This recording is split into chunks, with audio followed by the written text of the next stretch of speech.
Barchaga salom aziz do'stlar. Yana sizlar bilan insightlar bilan bo'lishaman. Bu insightlar hayotingizni yengil qilishga yordam beradi. Chunki kimdir qilgan xatoni siz shablon sifatida o'zingizning hayotingizga qo'llasangiz, albatta o'sha qilinish kerak bo'lgan xatolar va o'tish kerak bo'lgan yo'llardan tezroq va osonroq bosib o'tasiz. Va bu insightlar albatta bizni hayotimizga, ya'ni sizni hayotingizga yordam berishiga men aminman, Xudo xohlasa. Biz hayotimiz tarzida har xil eksperimentlar boshimizdan o'tadi. Diqqat qiling so'zga, eksperimentlar. Bu eksperimentlarda ichiga omadsizliklar, omadlar, muvaffaqiyatsizliklar, g'alaba, mag'lubiyat hammasi ichiga kiradi. Ammo eksperiment davomida biz eksperiment ekanligimizga ishonib qolmasligimiz kerak. Demak, hayot davom etadi, yo'l ketadi, eksperimentlar qo'yilib ketaveriladi. Ya'ni tajribalar. Boshqacha qilib aytganda tajribalar. Bu hayot deb nomlanmish tajribada biz o'zimizga ko'p narsalar olamiz. Marketing sohasi bo'lsin, ilm bo'lsin, biznes bo'lsin, kasb, hunar farqi yo'q. Ammo eng muhimi protsessorda, ya'ni miyada nima joylashgani muhim. Ana o'sha miyaga joylashgan programma bizga eksperiment, ya'ni tajribalarni oson, yengil, og'ir qilib ko'rsatadi. Qisqa qilib aytaman, olimlar yaqinda isbotladiki, bizning miyamizda nima yozilgan bo'lsa, ya'ni nima kirgan bo'lsa, o'sha narsani tashqarida, tashqi muhitda, tashqi dunyoda biz tasdiqini olamiz. Demak, ichimizdagi narsa tashqarida tasdiqlaydi. Ammo ilm yo'lida biz bir narsani olayotganimizda bizni ongimiz kengayishni boshlaydi. Ana o'sha kengayish davrida ba'zi bir yozilgan eski programmalar o'tishni boshlaydi. Ana shu muhim nuqta mana shu hisoblanadi. Ana shu o'chayotgan paytida eski programmalar, eski dasturlar insonda qiyinchilik ro'y beradi. Ya'ni noxush holatlar, bo'shliq, zerikishlar, qo'rquvlar, depressiya, hayotim nima bo'lar ekan, meni nima kutyapti, kelajak, o'tmish hammasi miyada chalkashib ketadi. Va to'lqin rezonans beradi. Bir ko'tariladi, bir tushadi. Ana o'sha bo'shliq paytida, ya'ni kengayish davrida eng muhimi biz o'zimizni, kimligimizni yo'qotmasligimiz muhim. Ya'ni siz o'zingizni kim deb hisoblaysiz? Ana o'sha personani qattiqroq, mukammalroq ushlashimiz muhim ekan. Bunga bizga albatta praktikalar yordam beradi. Har xil praktika. Praktikani farqi yo'q. Muhimi u bajarilishi, qilinishi lozimdir. Demak, siz bugun muvaffaqiyatsizlikdamisiz? Bugun sizni ishingiz o'xshamayaptimi? Orzularingiz amalga oshmayaptimi? Xafa bo'lmang. U albatta bir kunmas bir kun kelib amalga oshadi. Bu hayot spektakl. Bu spektaklda shoh bo'lish uchun o'zingizning spektaklingizda siz gadoni rolini o'ynashingiz kerak.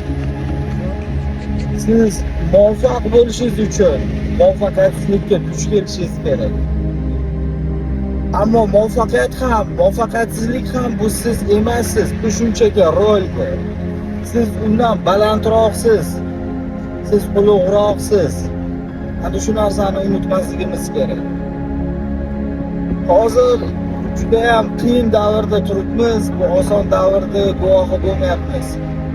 Yangi etapga o'tish davrida turibmiz. Bu AI, bu texnologiyalar rivojlanishi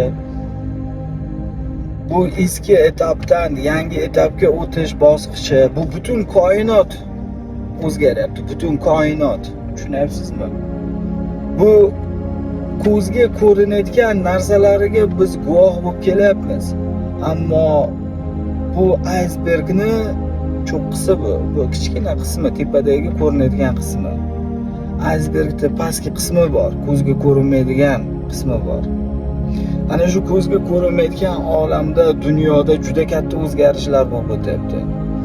Bu transformatsion davrda turibmiz. Ana shu joyda o'zimizni yo'qotib qo'ymasligimiz juda ham muhim hisoblanadi. Aysbergning pastki qismi ko'zga ko'rinmaydi. Lekin tomir, lekin fundament ana o'sha joyda joylashgan hisoblanadi. Shuning uchun men aytmoqchimanki, og'ir, qiyin daqiqalarda biz o'zimizni yo'qotmasligimiz kerak, azizlarim. Bilaman, qiyin, oson emas, vaqt tez o'tyapti. O'zgarishlar har soniyada amalga oshyapti. Bunga moslashish, miyani yetib kelishi, o'sha holatga bog'lanishi juda ham qiyin bo'lyapti va bunga ko'p vaqt ketyapti. Xavotir olmang. Biz insonmiz, bu dunyoga bizda missiyamiz, maqsadimiz bu dunyoda yashab o'sha vazifalarimizda, rollarimizni chiroyli, g'urur bilan, iroda bilan, shukrlik bilan o'tishimizdir. O'shaning uchun har kungi kunimizga shukr qiling, azizlar. Bugungi bo'layotgan voqealar va hodisalar shunchaki sizni spektaklingiz va rolingiz ekanligini unutmang. Hammasi yaxshi bo'ladi. Depressiyaga tushmang. Hech qachon g'amgin bo'lmang, xafa bo'lmang. Hammasi o'tib ketadi. Hammasi yaxshi bo'ladi. Yorug'lik eng qorong'u daqiqani soniyasida kelishni boshlaydi. Soniyalar paytida keladi. Shuning uchun hech qachon o'zligingizni yo'qotmang. Praktika qiling, yuguring, sport bilan shug'ullaning, meditatsiya qiling, jismoniy nagruzka bering, ruhiy qobiliyatni tiklaydigan praktikalar, qalbni tozalaydigan tajribalarni amalga oshiring. Va bir kun kelib bu videoni ko'rib, tabassum bilan ko'rib, tomosha qilib, amalga oshdi deysiz, Xudo xohlasa. Azizlar, siz buyukligingizni unutmang. Siz chempionligingizni unutmang. Hammasi yaxshi bo'ladi. Hech qachon taslim bo'lmang. Cho'qqalarda ko'rishguncha, xayr azizlar.